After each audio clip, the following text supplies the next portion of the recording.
This is Buffalo's Uncensored Sports Show. You're watching Buffalo After Dark. Welcome to Buffalo After Dark, everybody. It is Wednesday night, May 15th, and we did try to go live. Unfortunately, the live stream still sucks, but everything else is working again, so at least that's a plus. But, of course, Mr. Sunburned all to hell, Mr. Tiny Hands Hansen is here with us. How's it going?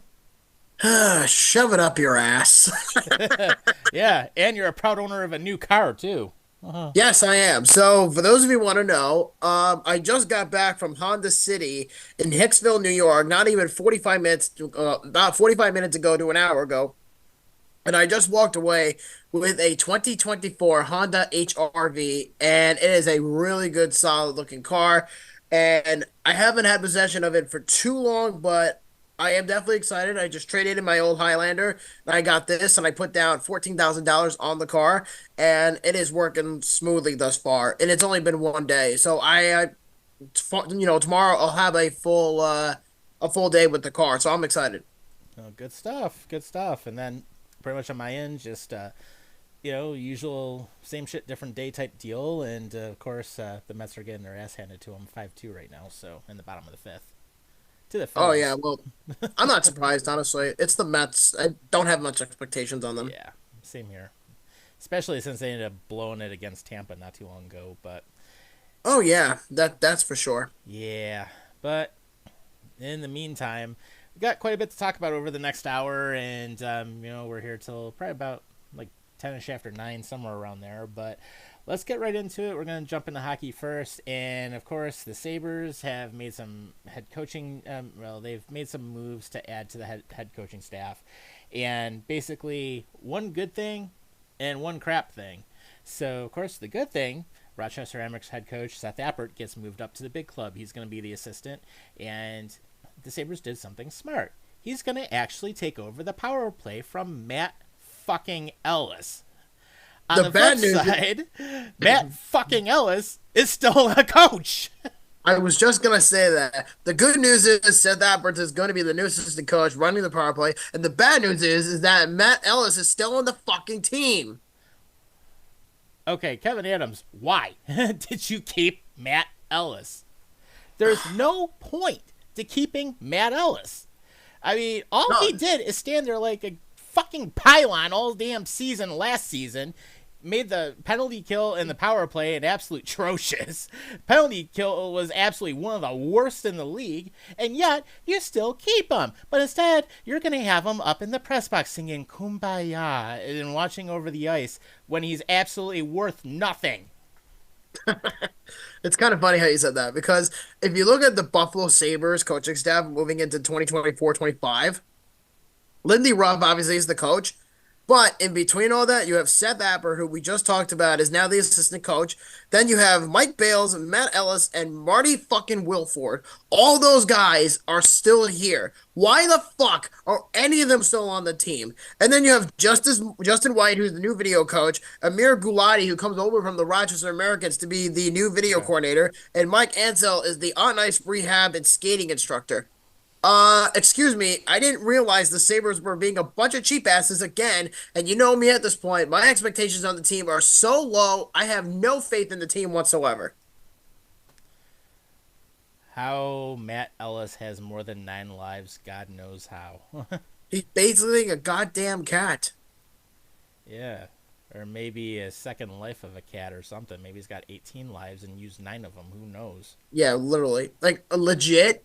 We were just talking about this a few weeks ago when the Sabres hired Lindy Ruff, right? And we were saying, well, Ellis is probably going to get fired. And we just all assumed that because you said, I believe it was you, he said he was under an expiring contract. Right. That's what a lot of us believed. And yet, why is he still here when he adds absolutely zero value to this team?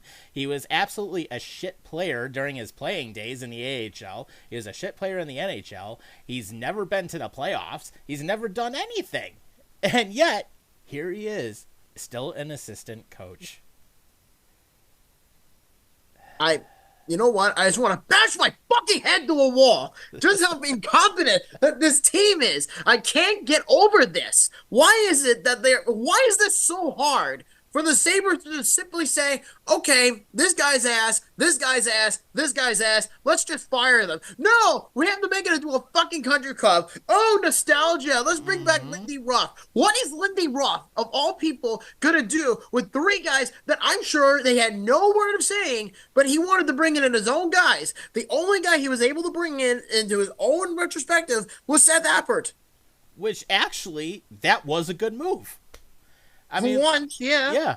I mean, look what Appert did when he was up here. I mean, obviously, when Don Granato had that game that he wasn't here for, they couldn't even trust Matt Ellis. They brought in Seth Appert to be the coach for the night, Yeah, it's absolute ass. and the power play actually did something with him here in I that just one hope that game. he actually works out. I don't mind the Appert hire, but it's Yeah, for the fact that everybody else, this is the same coaching staff that's been with the Sabres now for about 5 years, six right, years even. right. What do you want to call it? Nepotism? No, nepotism is more like when you bring in family involved. I don't know what it is. I call it Stockholm syndrome because they're so in love with this terrible coaching staff, yet they somehow act as if they're important. Yeah, or the Peter principle. You keep doing it and hope it works, but it never does. AKA Groundhog Day. Or actually, no, I like to compare this. For those of you out there, I apologize.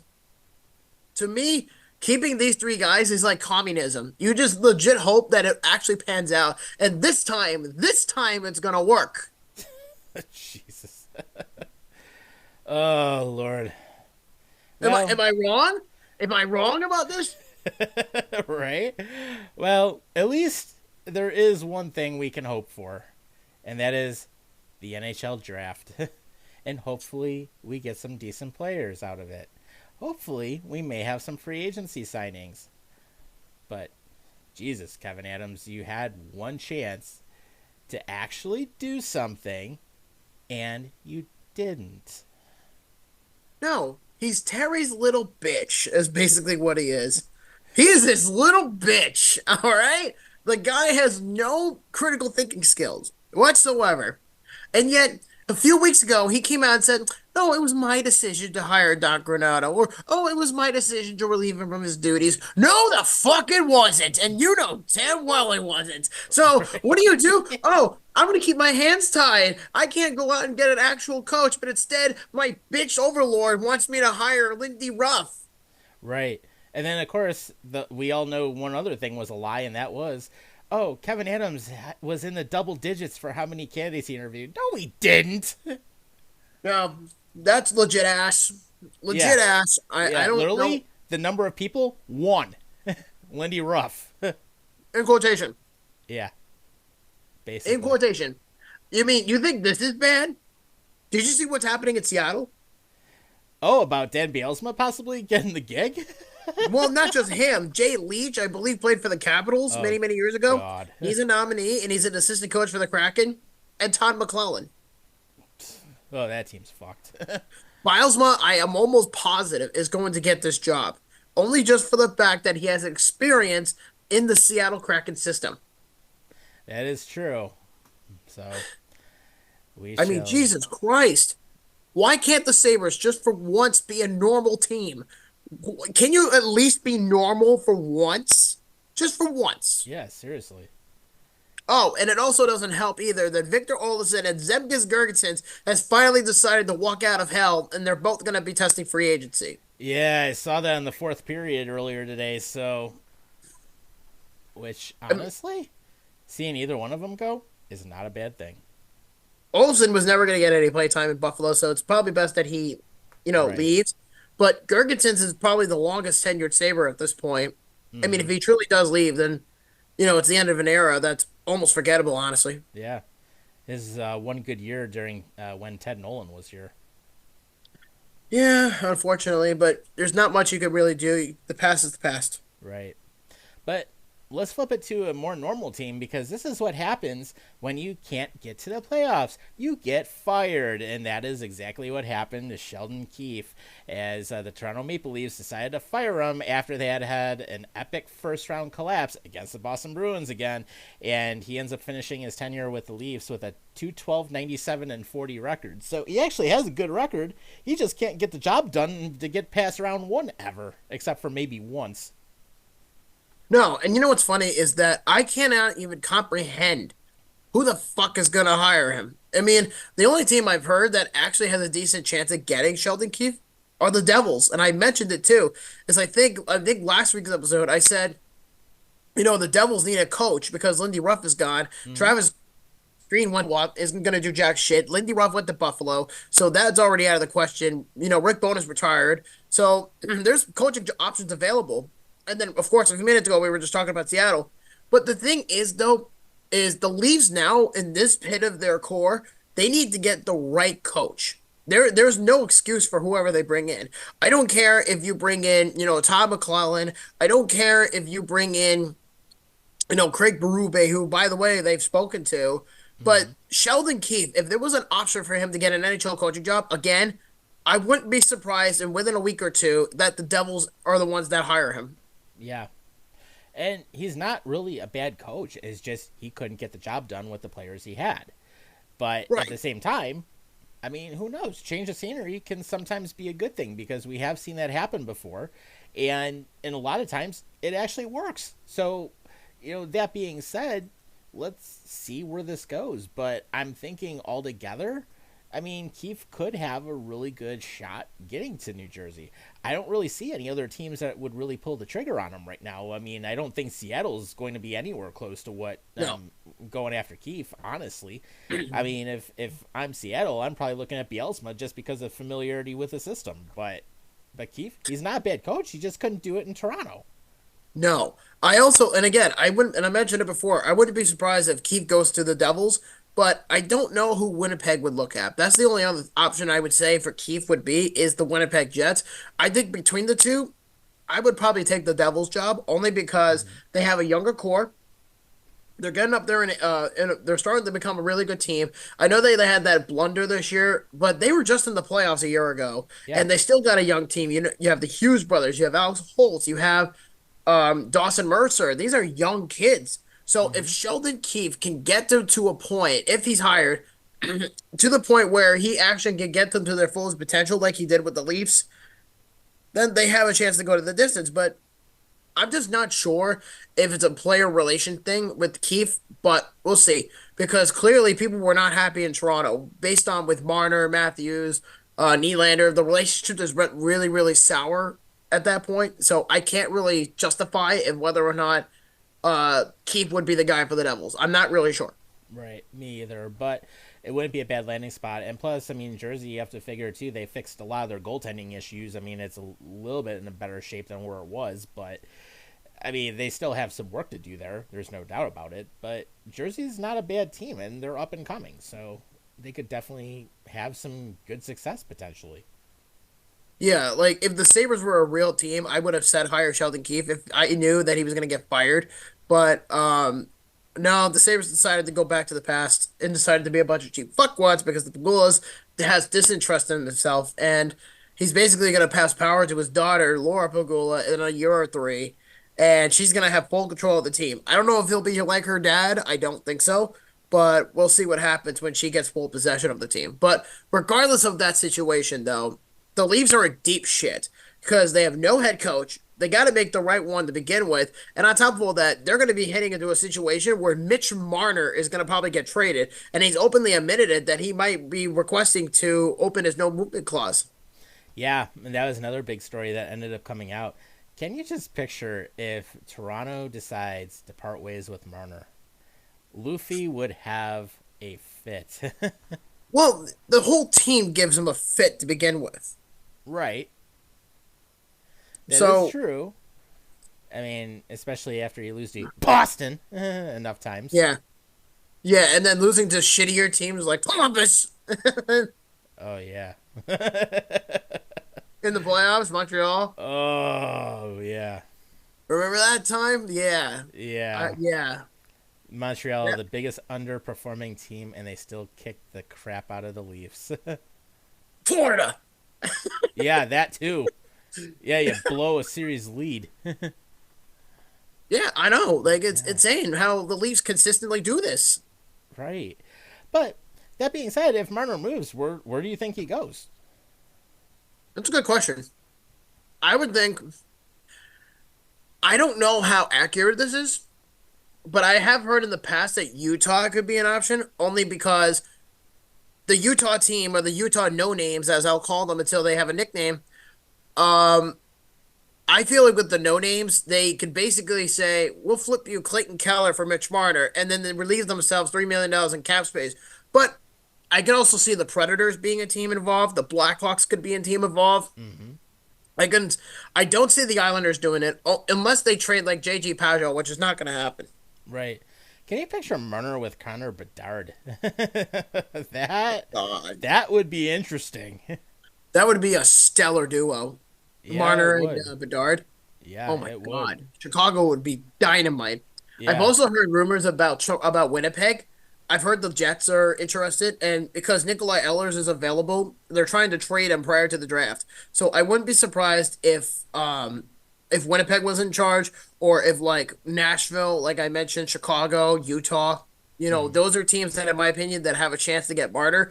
It's very hard to tell. I wouldn't even be surprised if the Devils were in the conversation because they can easily throw in Dawson Mercer if they really wanted to get Mitch Marner. Yeah, it absolutely could happen.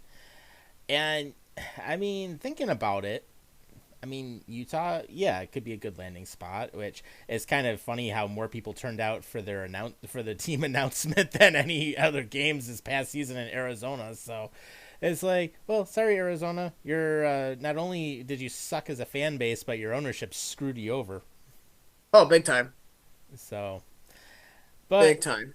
yeah, but that being said, let's talk a little bit about the playoffs because we're in round two, and of course, right now got some interesting series that have come out. I mean, Edmonton, Vancouver is tied at 2 games apiece. The Rangers have a game up on Carolina.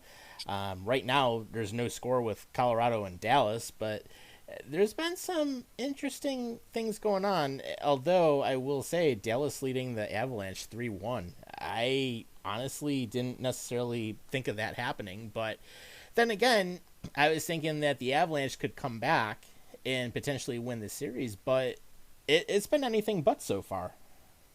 I would say though, if you're asking me, I'm completely surprised by Dallas because of the fact that Colorado's getting outshot and outplayed and out hustled in every category in the series. The Stars just legit have the series by the balls, and they are just gonna squeeze every single one of those sacks. They're gonna crush the right nut sack and they're gonna crush the left nut sack, Mm-hmm. and that's within every single game, whether it's in Colorado because Dallas won both games there, and then all they have to do is win tonight. And if they beat the Avs, then they go to the conference finals. The only question is that could they keep the momentum going forward? Because it gets harder and harder and harder as it goes.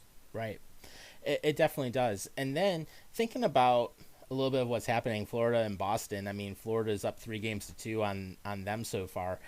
And I will say, at least this year, Boston's playing a hell of a lot better against the Panthers. But at the same time, Florida's got some big time firepower right now. And looking at what they've got, I mean, goaltending's good. We know everything else is good. They have a sick defense. So, I mean, they're going to hold their own. Right. And I think, though, with Florida, they're playing a much more competitive series than they did a year ago, and then against Boston. Because last year, the Panthers, I think, were the worst statistical team to make the Mm-hmm. playoffs. And everybody just laughed at the Panthers, saying, oh, they're going to be easy. They're gone.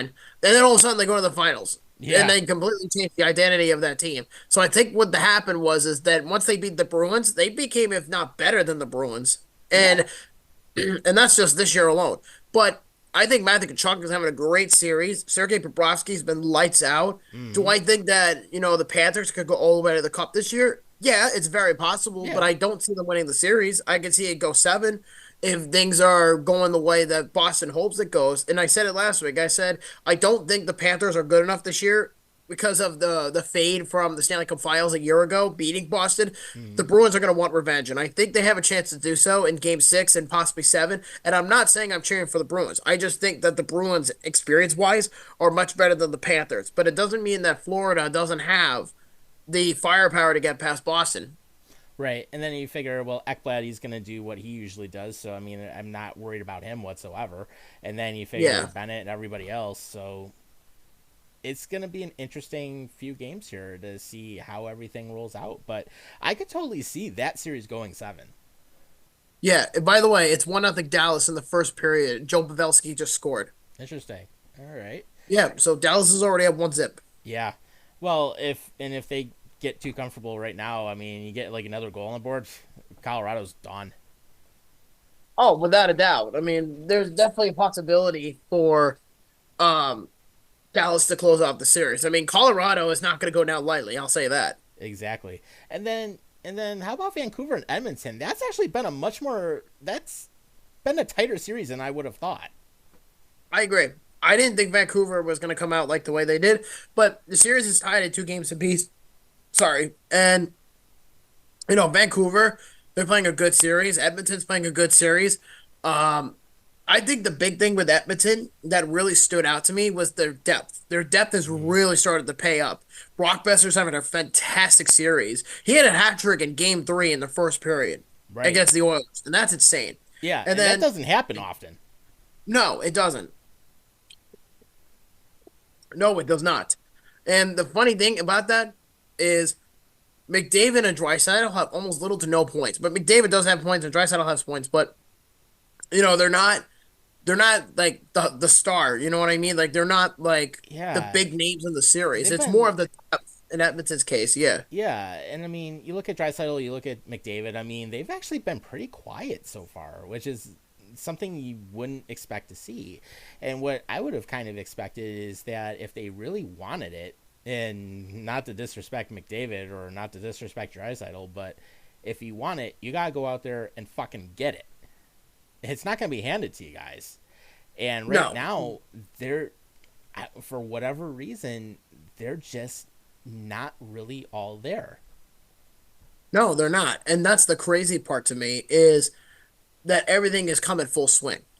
Hmm. I mean, it's getting pretty tight over there. Yeah, I mean, you're in round 2 of the playoffs. It's like, McDavid, you are supposed to be the generational player, so fucking show up, get your balls out of your ass, and go score some goals, and take the Speaking of team on scoring, your back. speaking of scoring goals, how about the Rangers? Oh Holy shit. shit! And Yeah, you know what? And I've said this before, I am a huge advocate of hating the Rangers, and you know that. But I also said I wanted Carolina to win the series, but the Rangers, I think, are ultimately going to win. And I'm starting to notice a pattern. Carolina won games 3 and 4. They prevented a sweep. I have a feeling, and this is just me. Why do I feel like there's going to be a reverse sweep coming up? because it's very likely that it will probably happen. That's the point. Because the Canes are coming back. They've already won 2 games. I'm starting to think they might have figured out the Rangers, and they might force it to go 7 and Hmm. win it at the Garden on Saturday. Yeah, That's my argument. yeah. How about Sebastian Aho showing up when he needs to? Yeah, in Jordan Stahl and Evgeny Kuznetsov going back to form.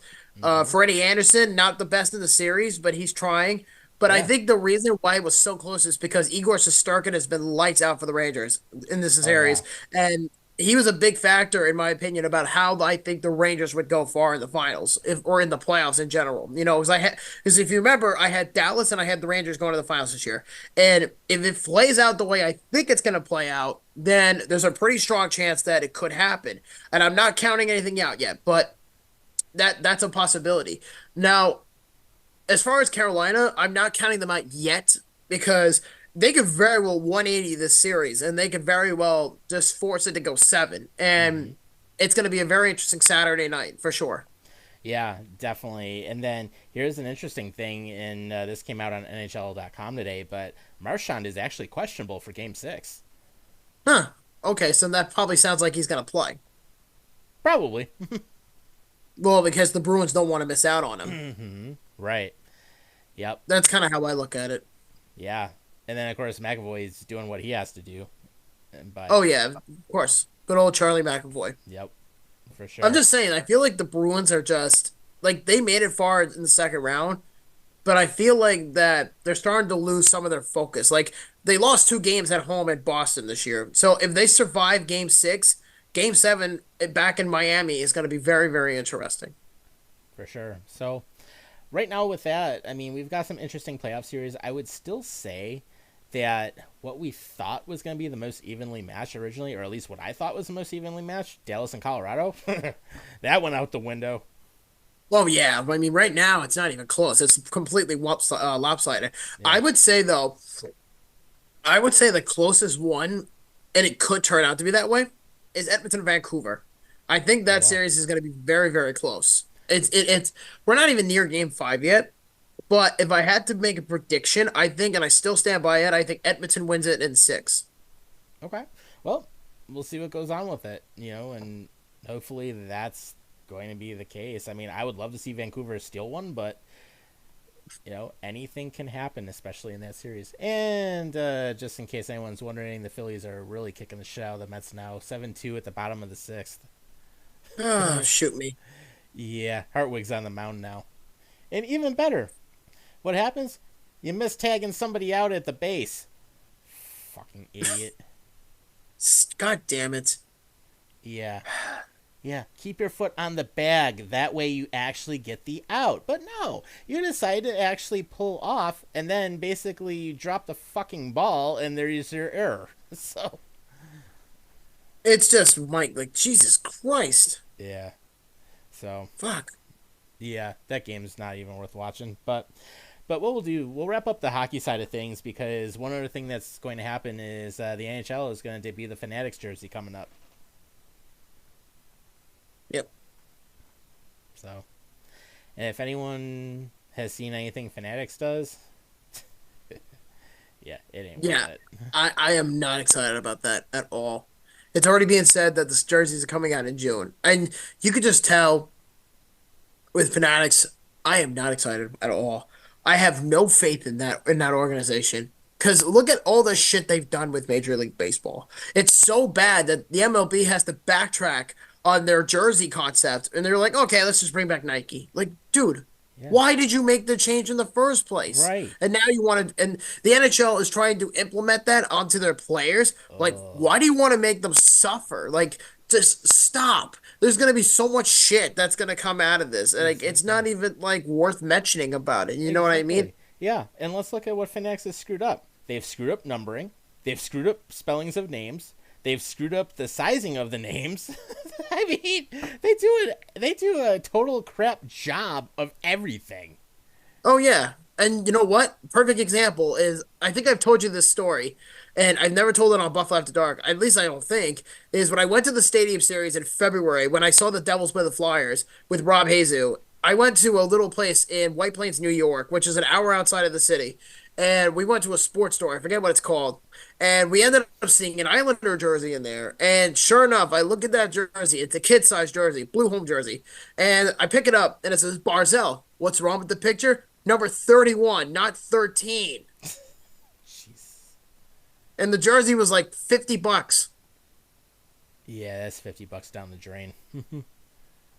That's a waste of material and a waste of Yeah. fabrication. What the fuck is Fanatics going to know about hockey at Yeah. that point? Elementary Somebody, school stuff. It's called proofreading. yeah, well, they don't know how to do that either. Yeah, seriously. Jesus Christ. Yeah, it's pathetic. I have no Jesus. hope for these new jerseys. I don't either. Unless they blow me away with new designs, then I just don't have any faith. I have heard that the fabrication for the authentic jerseys is going to be made by the same company who's currently doing the jerseys for Adidas. That's the only thing I know for a fact. But outside of that, I have no fucking faith in Fanatics as far as the new jersey sponsor of the NHL. I just have no faith in it. And they're supposed to debut these jerseys in June during the draft. How much you want to bet that one jersey, at least one jersey, gets messed up? I don't know. That's a good bet, actually. I would probably bet maybe like a minus 150 that something's gonna fuck up in that situation. Okay. So, got an idea. We could throw another No, bet down. no. so, So here's what I'm thinking. No. Over under of 1. If Fanatics screws up a jersey, then basically I'm going to have to go with the Vindaloo. No, dude, stop. All No, right. I'm not doing this again. Fuck it. No, I mean, I get what you're trying to do, but no, that's just dumb. I just know Fanatics is gonna fuck it up, Gotcha. but it's All so dumb, right. All honestly. right. But no, that whole topic just pisses me off because of the fact that the NHL is going from Adidas, which I thought was a pretty good series of jerseys, Mm-hmm. to fucking Fanatics. Yeah, which is ass. So, anyways, I'm okay. not excited. Yep. I'm not excited. Oh yeah, and just if anyone's saying that's our opinion where we say Fanatics is ass, it's and we have a thing called the First Amendment where we can say that. So think of it of what you will, but sorry, you can't sue us for that. So, anyways, but that being said, it's kind of fun how half hour already went by. So stay with us. Second half Buffalo After Dark is coming up after this. But in the meantime, if you want some hockey stuff, here's an offer from Just Dishing for you. I'm Tom Wujek, co-host of Buffalo After Dark. Founded by Matthew Keeler, Dishin is a Buffalo-based fashion label focusing on continuous experimentation in hockey. Their work consists of products, content, and experiences that inspire creativity. Playful curation provides energy that sparks a unique perspective and an ideology around seeing the game differently. Now you can save. Log on to justdishin.com and use promo code WUJEK at checkout. You'll save 10% on all of your purchases. That is spelled W-U-J-E-K. Dishin has built an influential following devoted to the infusion of creative expression through high-quality goods and tasteful collaboration. If you love creative products that push the boundaries, check out Dishin. Visit their website at justdishin.com. All right, welcome back to the second half of Buffalo After Dark. It's me, you got Hanson here, and of course we're here for another half hour. So we're going to jump right into football because we have a lot of stuff that came out earlier today, a lot of stuff over the last few days. But one of the biggest things that the Bills have done, they've made another free agent signing. Yep. MVS is here for a Yep. year. Marcus Vance Scantling, the former wide receiver of the Kansas City Chiefs, is signing a 1-year deal with the Bills for $4.285 million, and he's guaranteed $1.5 million of that. Hey, we got a replacement for Stonehands Gabe Davis. Now we have Stonehands Valdez Scantling. Okay. I'll say this. I don't hate the signing, and I don't love it. I just think that maybe the Bills are just trying to give what they were given because they're going to be getting $10 million just from releasing Tre'Davious White about a month ago. Mm-hmm. That's going to be coming up June 1st, and that's right around the corner. So at this point, when you think about it, uh, the Bills are just basically toying with money at this point. And getting MVS, I think, isn't a bad ordeal because he did play with Patrick Mahomes and he did win 2 Super Bowls. So what I think for him to come to Buffalo, I think would be a huge benefit because if you look at the receiving core now for the Bills, you have Keon Coleman, who's a rookie, Mm-hmm. Curtis Samuel, then you have Khalil Shakir, and then you have MVS. Then you have Chase Claypool as your fifth or sixth wide receiver, Dalton Kincaid, and then you have Ray Davis and James Cook as your RB1 and RB2. So right there, that's not too terrible entirely. I mean, Yeah. before the MVS signing, people were just like, well, I'm not really sure the Bills receiving core is going to be any good. After the signing, it's like, okay, it's not as terrible as that people thought it was going to be. Right. It's still going to be a legit core. It's just, I think production's going to drop off a little bit, probably. But at the same time, Diggs didn't do shit last year. No, and you know what? I think without Diggs with the production, I think the team is going to be perfectly fine on its own. With the fact that Stephon Diggs, his receptions passage percentage has really went downhill after I Mm-hmm. think it was like week 12 or something. I think ever Yeah. since I think it was like before the Cowboys game that we went to a while back. I think it was before that Yeah. where they And dropped up. even the Cowboys game, he didn't do much. No, and the problem is that Dallas was a very heavy pass, team. So Mm-hmm. they were playing man-to-man coverage on Diggs all the time, and they did this without Trayvon Diggs either. So for them to go with the run game, James Cook, I think 170, Yeah, he had plus rushing like yards, 100. I think it was like 174 rushing yards because I remember we which were was there. It was the rain game, so which was outright hilarious. And my wife told me yeah. when I got back from Buffalo. that she wasn't able to watch the game because my sister-in-law didn't have a TV, or my brother-in-law didn't have one either. Both of them didn't, and it sucked. But and she was like, "Oh, that must have been such a fun game to go to." And I said, Hmm. "You have no idea." So that's basically where I stand as far as that. But in general, though, I think with the offense, the one thing that stands out is everybody on the team is in their 20s, which is phenomenal because they were looking at the youth movement. I've completely endorsed it. And I said, if the Bills are going to be competitive for the next few years, you need to at least get Hmm. younger with the core. And bringing in MVS, I think, is going to be a nice fit for him. But the only thing that's left is what do you do in that situation? Do you go out and get another wide receiver? Because I am almost damn rest assured, and I will bet your sweet ass on it too. And no, not legit. Um, um, I'm willing to bet that Chase Claypool does not make the opening day roster, and neither does Justin Shorter. I wouldn't be surprised. Yeah, I mean that would not be out of the realm of possibility, quite honestly. And then let's look at some of the other free agents that may be available, or some other players that are disgruntled with their current team, aka T. Higgins. See, I would love to have T. Higgins, but I think that bringing in some of these guys, I think they're using them as trade bait. That's what I think Hmm. for T. Higgins. But the thing is the money, because people a few weeks ago were saying that, oh, Higgins is probably going to stay at Cincinnati and he's going to stay where he is, and unless something, comes up. So what I think is happening is the Bills are going to wait for June 1st to come, and they're going to use the cap that they're getting from releasing White, and they're going to use that money to pay T. Higgins possibly, or even Trey Hendrickson. But I don't think the Bills need an defensive end right now. But they need a wide receiver, Right. like a legit number one. Yeah, and getting someone like Higgins, honestly, that'd be a great move. I mean, and I'm also looking forward to seeing what Coleman does, because getting him in the draft, I mean, I think he could definitely grow into that legit number one threat that we're looking for. And we don't have to worry about the cap nearly as much.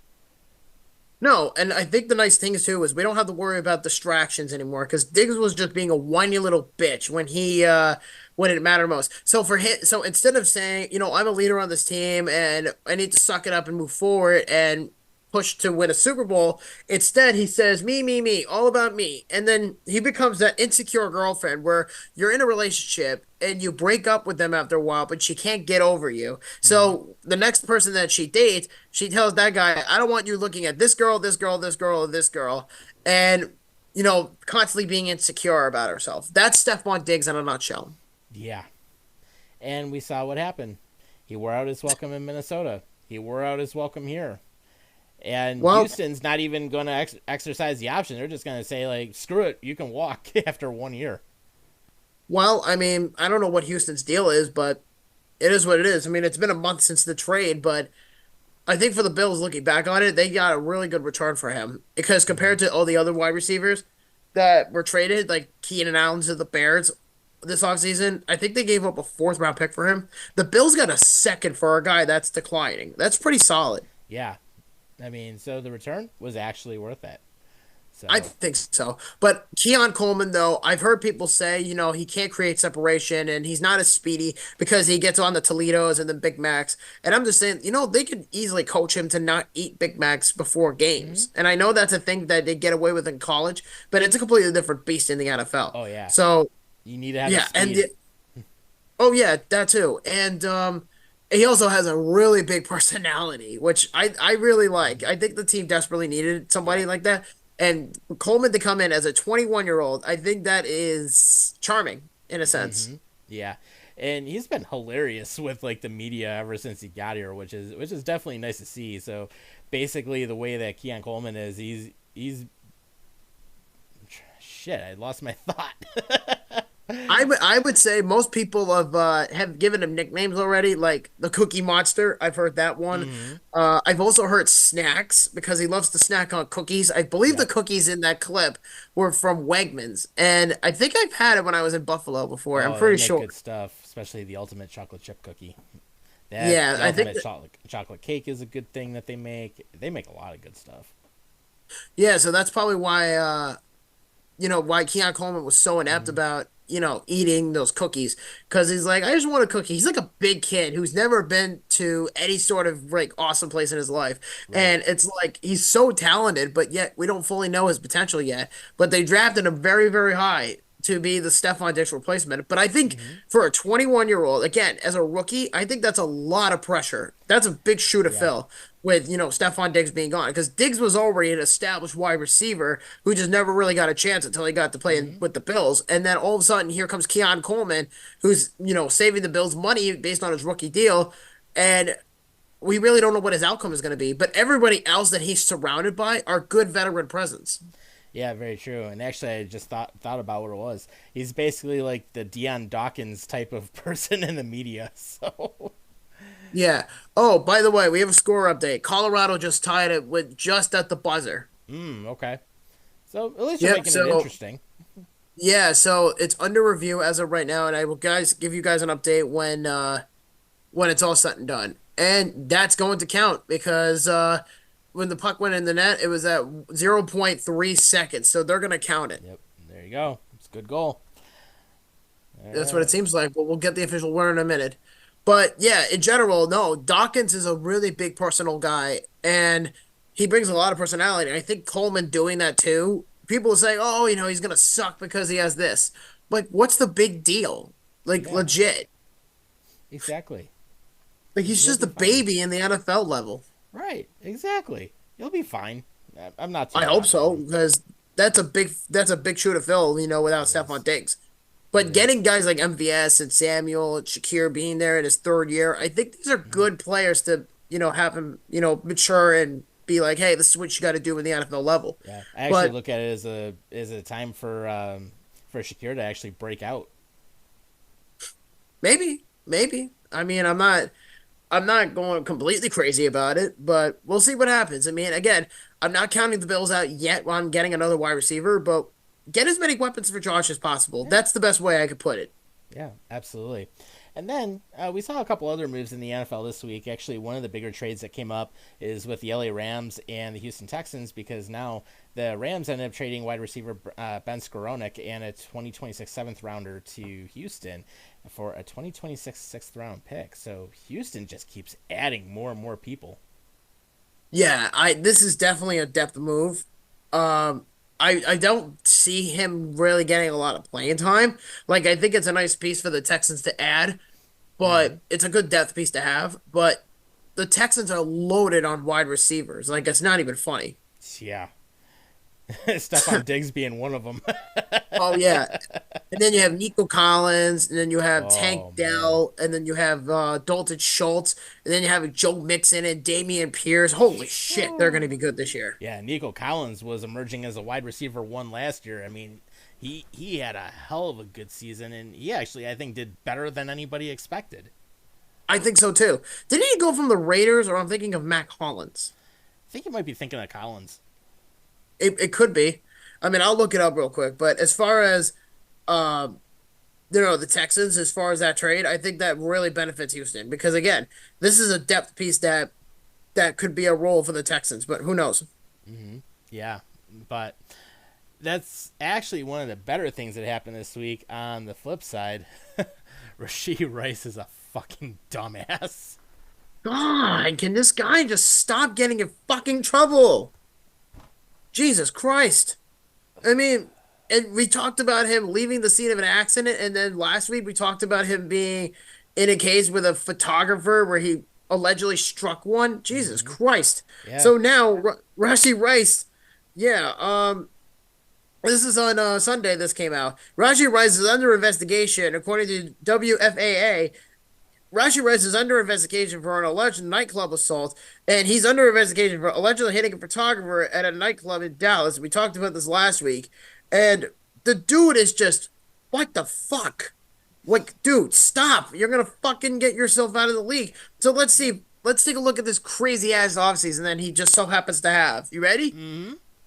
He's making a list. He's checking it twice. He's gonna commit crimes. He's gonna be on the naughty list. Yeah. Santa's checking his list twice this year.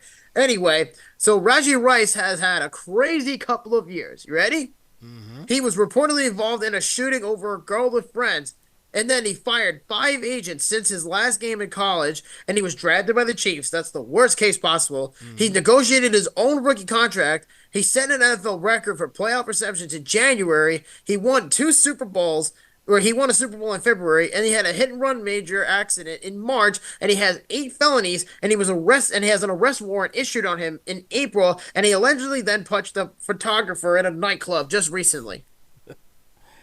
Oh, why are you doing this? He's a fucking thug, Yeah. dude. Like, Yeah. stop. And apparently, on top of that, he might get suspended by his own team. So You know what? I hope he does detrimental because conduct. apparently, I hope he does because he needs to learn a lesson. Mm, Okay, the guy legit, and I'm not exaggerating when I say this. He's legit at the point now where the team is considering suspending him for half a season, and Roger Goodell even thought about it too. Now I'm really curious about like, are you going to suspend him for a whole year, or are you going to suspend him for like 11 games that you did? So here's the thing: I don't trust is the wheel of discipline by the NFL.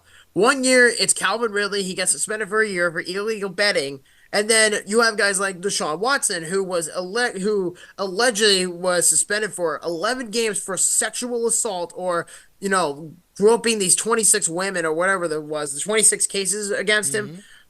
Yeah, that's one way of putting at it. It's like or Yeah. sexual harassment, I meant to say, not sexual assault. You know what I Mm-hmm. mean? Right. Exactly. And it's like, and then, well, yeah, and then of course the personal conduct policy comes into play. But Jesus, man, As if this wasn't enough. right? Somebody's gotta, yeah, somebody's gotta take care of that real quick because, Yeah, legit. Like, I don't even know where to begin with that. yeah, me either. I mean, but you never know.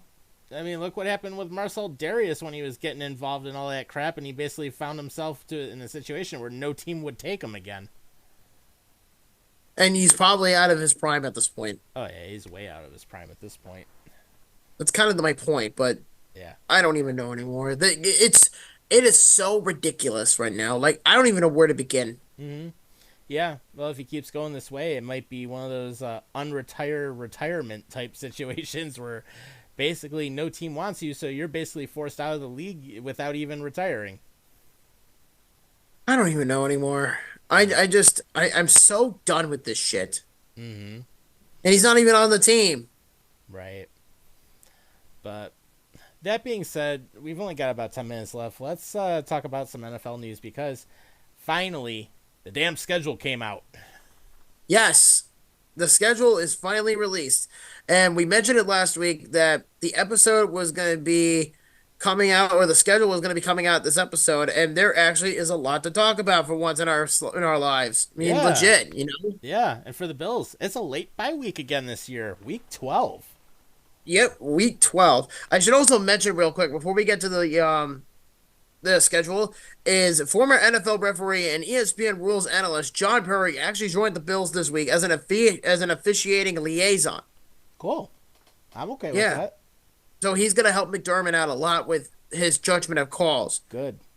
because he's pretty bad at it. So, Yeah. Especially with that's probably challenges why where you lose like more than 50% of the time.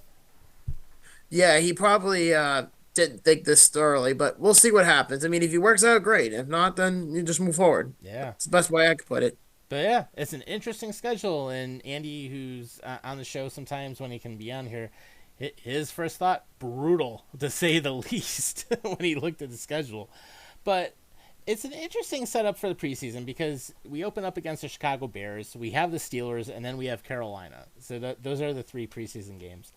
But here's what we got. Week 1, Arizona Cardinals. Week 2, Thursday Night Football against the Dolphins. Week 3, Monday Night Football against the Jaguars. And then week 4 on Sunday Night Football against the Baltimore Ravens. Mm-hmm. Week 5 against the Houston Texans in Houston. Week 6 on October 14th on Monday Night Football against the New York Jets. Yep. Then week 7, got the Tennessee Titans. Week 8, Seattle. And that's out in Seattle, which we'll talk a little bit more about that in a few. Week 9, we play the Dolphins again. Week 10 is going to be the Indianapolis Colts, and week 11 is the Chiefs. Yep. And then finishing it off, we have the bye week in week 12 Week 13 on Sunday Night Football is against the 49ers in Buffalo. Ooh, And Andy's gonna love that yep. game. Oh yeah. Week 14 against the LA Rams on December 8th in Los Angeles.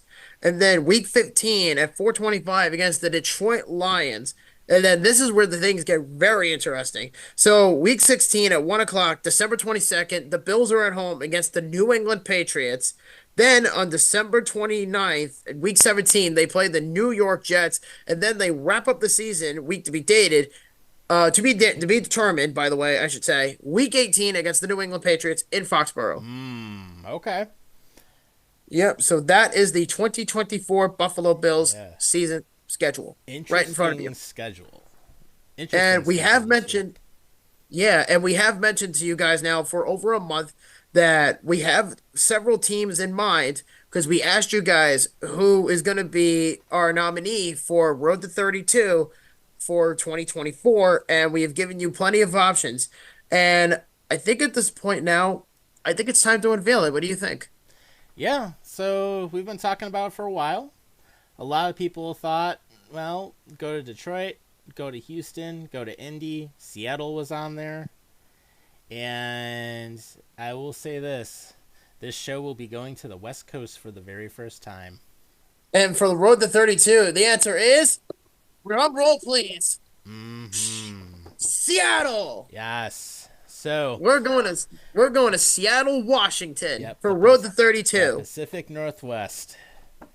Oh man. God, it's been a long time since I've been out to the northwestern U.S. Last time I was out there, my dad actually lived out in Idaho, so I was only like one state over from Washington, but never did go to Washington. But no, Seattle, Washington, it is going to be a different experience for all of us. Going into the stadium that was known for the Beastquake. You know what? I'm excited myself because I've never been on the west coast of the United States in my life. And no, I have not been to Los Angeles, but we have been talking about Seattle for 8 months now, almost to seven actually. We've actually been talking about this because we've been looking ahead since maybe the what was it, Cincinnati, since Mm-hmm. we did that when we were just wrapping up. We Yeah, it's said we like the should week look into. after we started talking about it. Yeah, and then I remember mentioning it to you on our last night in Cincinnati. I said, "Hey, look, Seattle's on the schedule next year. We should try it out." And sure enough, they're on the schedule, and we're getting them in week 8. So Yeah. that means this game will be taking place right around Halloween or a week after, like a week before Halloween. So that's going to be interesting. And most likely than not, we're going to be doing a 7-day week trip. We're going to be all the way out on the East Coast of the United States, all the way down to the Pacific Northwest. So there's a lot to look forward to this year. Mm-hmm. Yeah, and one of the things we've already started looking into some different places where we're going to be, and what our initial thought is that we're going to stay like right in downtown Seattle. We're not too far from the stadium, which is a good thing. Actually, it's kind of like by the Washington Convention Center, so it's right in downtown there. But it's nice because it's not far from Pike Place Market, not far from the original Starbucks, which has the roastery in it. Literally, like every single type of food you could ever think of will have like within walking distance, which is great.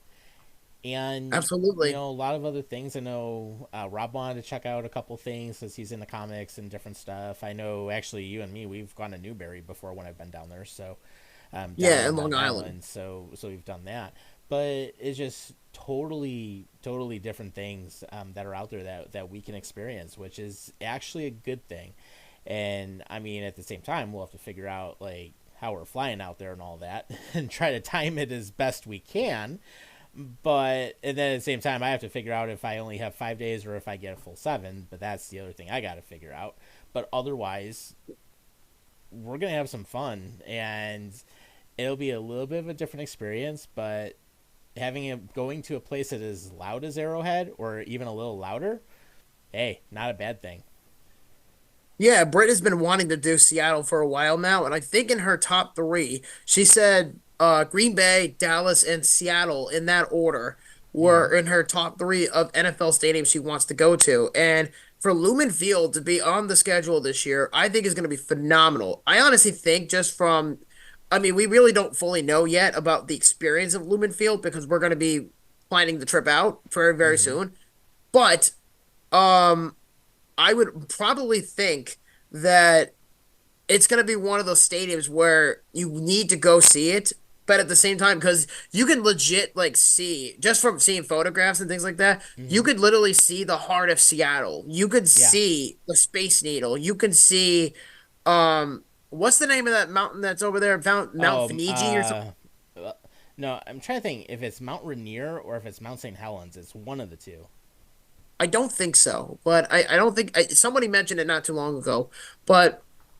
No, there's a lot to do in Seattle. Like I know that Seattle itself is huge with music. It's huge. Like I think it's not the origins of jazz music, but I think more like it's a big music town. Microsoft, um, yeah, Starbucks is there. So there's a lot to do. But Mm-hmm. we should also mention, because we talked about this too, is we're going to be taking a 1 day trip to Vancouver, British Columbia during the Mm-hmm. trip. So there's a very strong chance that we might be going to a Vancouver Canucks game, depending when it is. Yeah, and Vancouver's been on my list for Canadian cities I really want to visit. So the fact that it's less than 4 hours from Seattle is a great thing. And actually, it is Mount Rainier that you can see from Seattle. So, Oh, so I was right. hmm Very nice. so Yeah, so Paycor was just a dump when we went to Cincinnati. We both said that the outside is beautiful, but the inside is just a piece of shit. Like that, like I oh yeah, cannot stress enough how much I fucking hated Paycor Stadium. Like I yeah. couldn't stand it. The only good thing besides the outside, and I mean, and the place is like right next to the stadium. The only good thing inside the stadium was the sightline. Once we actually finally figured out where our seats are, after we had to find an usher to help us get to that upper deck because the upper deck didn't connect. Oh yeah, she was an absolute sweetheart Yeah, when she because Britt absolutely was was. stressing out, I was stressing out. We missed warm-ups during that game, and I'm just saying to Hmm. myself, it's like, are we gonna ever see this game? Are we ever gonna be able to sit down peacefully and watch it, even if the Bills lose, which they Oh, obviously did. They lost 24-18 right. because obviously there's an episode about it on our channel at Yeah. Road to 32. But for us to do this on the West Coast in Seattle, in Washington State, mind you, Hmm. ever for the first time is a huge opportunity for all of us on Road to 32. This is legit like the best possible outcome for all of us. Hmm. Because I think if I remember when you and I were talking privately about this trip, I think you said a while back that you were hoping that the game would, I believe you said that you wanted it to fall between October and November. I was hoping that honestly because it's a good time of year. You don't get as much of the rains like you would at other times of the year, and then the other thing I thought about is if it fell like last week of December or something, that's all well and good too. But no, I was thinking like sometime between October and November, maybe like the halfway point of the season, which it technically is like halfway through. It's not a bad thing. So we're hitting it basically at a good time of year out in Seattle. There's a lot of stuff we can see, and depending on how the schedule works out, we might be able to see a Kraken game, or we might be able to see something with Vancouver. So it actually works out pretty well, and we get to see a couple great cities, and it's a good setup all around. Plus, where we're gonna be, we have so many things that are nearby. It works out really well. Yeah, I think so too. And the other thing we have as well is we have also a possibility of not seeing not only the Vancouver Canucks in Vancouver, but we also have a double dip, maybe a triple dip of seeing a Seattle Kraken game in Seattle. We have a very Yeah, strong chance of doing that. very possible. And with Now that where we we're, know that they're going to be in during like the middle of hmm hockey season, like yeah, just as the NHL season's opening, is when this game will most likely be played. Now, I don't know how much the tickets are going to be. I don't think they're going to be very expensive, but I do think that we're gonna do a Kraken game. I think regardless. Same with the Canucks, hopefully, because here's the thing: we have a whole week to do the Kraken, but we don't have a lot of time to do the Canucks because we all would pick 1 day to go to Vancouver, hmm but we would have to do it when the Canucks are playing. And if they're not, because we tried to do this when we went to Columbus or when we went to Cincinnati, yeah. And the is Blue Jackets were not playing at the time, so no, they weren't. They were in Washington playing the Capitals, hmm so we couldn't see them. So, right. that was a buzzkill for us during that trip, but we still had fun in Cincinnati. We still made Yeah, the best of it. yeah, we still went That's to Columbus anyways, so we enjoyed it, and we did a yeah, couple definitely. things. We had like a little lunch stop or dinner stop and all that, but it all worked out. So I mean, we still had fun with it. We actually did a Cleveland stop for anyone who hasn't seen that episode of Road to 32. We ended up spending part of a day in Cleveland, went to the Pro Football Hall of Fame, we went to the Rock Hall and some different things out that way, which was all well and good. So, it was a good time, either way. Absolutely. And Cincinnati, I had a blast in Cincinnati. I just Hmm. did not care for the stadium. Yeah, the stadium left a lot to be desired. I will say that, but everything Absolutely. around it was nice. And I mean, we had a good time. A lot of good places to eat and drink out there. I mean, people there were really good. We got to basically, you got to see the cables on the suspension bridge shake, which was kind of funny. Yeah. See all the people come over on the ferry boat. so it was a good Oh yeah, time. the ferry where Yep, the yeah, ferry. definitely. And you know what? You know what though? I'm fairly excited about going to Seattle. Like I said, this is the first time ever that neither of us have really went out of the West. I think you said you went out of the West Yeah, Coast, I've been out but on the West Coast um, you- a few times before, but I've never been to the Pacific Northwest. I've been in the Northwest, but not out as far as where we're going to be.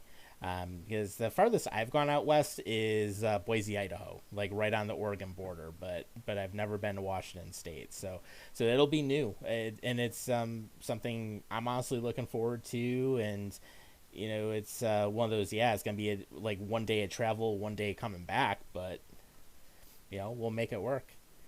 yeah, I think the closest that I've been to out in the West has honestly been Kansas is about Kansas City. That was the closest I went to as far as being on the West Coast in quotation. Mm-hmm. But for Seattle, this is a big chance for That's like all of us way out because west. You're right in the yeah, Pacific Northwest. yeah, this is not your average 4 or 5 day trip. This is a whole calendar week. Mm-hmm. This So this is a 168-hour trip, yeah, basically a whole week. yeah, it basically is. So it's a lot to look forward to, and I mean, we already have some ideas on places and like where we're going to be, what we're going to do, all that type of stuff. So it works out pretty well, and two of our spots we're looking at are very centrally located, so we can easily get to the Space Needle, we can get to Climate Pledge, we can get to Lumen Field, we can get to T-Mobile Park, we can do all that stuff. So all's good. But Absolutely. yeah. So then, really, other than that, we're going to try to get the live streaming back up and running. Great thing is we actually do have real time graphics now for anyone that watches the show, which means it's about 2 hours less of editing that I have to do.